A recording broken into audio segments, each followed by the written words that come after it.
Hello, I'm Cristina Gallegos, founder and CEO of Skylark Strategies and Director of Programs of the GG Society Fellowship.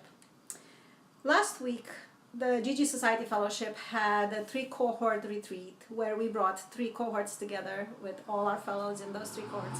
And we talked, among other things, about time. And there is something that I want to share with you all as well because I thought it was really, really important. And this is a little insight on the nature of time. And I guess we can call this, the quantum moment, and that's what this video is about. And for you geeks out there, you're gonna love this. And for the rest of you, try to keep up. 3 things. So time. Why is it so hard to be in the moment, to be in the present state that we are? Because quantum physics tells us that past, present, and future all happen simultaneously. And it's like, what? How is that possible? My philosophical interpretation of it, and quantum physics is philosophy to a very high degree, is that the moment that we inhabit right now, the present, is a sliver of time, and it's infinitely thin. While our body is anchored to this sliver of time, infinitely thin sliver of time, on the time continuum, our mind can journey at any time. I can do it right now, be in the past, have a memory. I could be in the future. I can project, I can dream, I can imagine, and I can also be here. But the past is this and everything else, including even before I have arrived on this plane, my ancestors' history, national history, global history, dinosaurs, it goes back and back and back and back. It is infinite.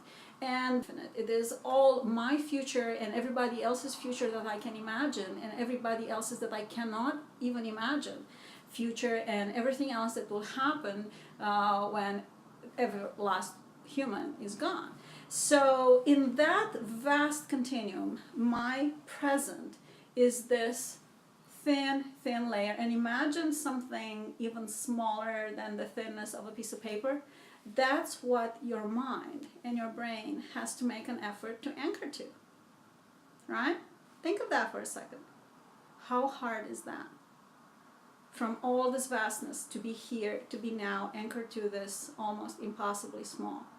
And not only that, but this impossibly small moment moves. And it has moved about 80 times since I started this video, right? If we take a second, if we take a smaller unit of time, well, let's not even go there.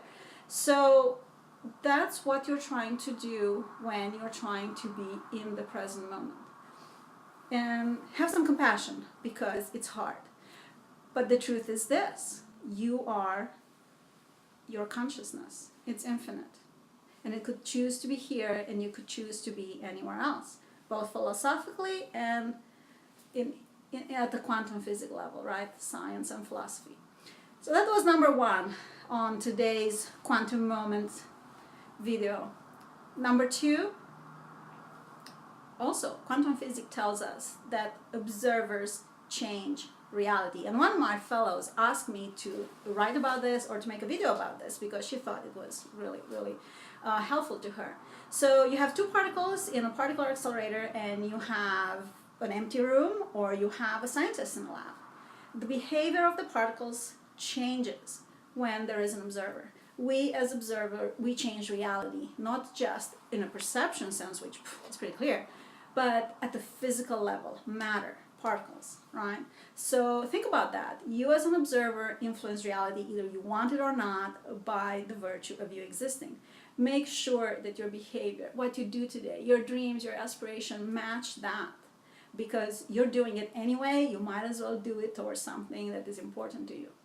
And number 3, and this is the most critical aspect, existence is both real, extremely real, you can feel this, and unreal. Again, physics says that this is all energy and it's unreal, not real, but unreal.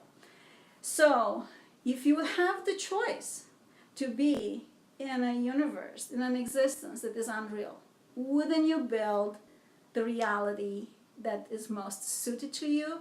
Go for it. Go for it, because it's here either way and it's your reality.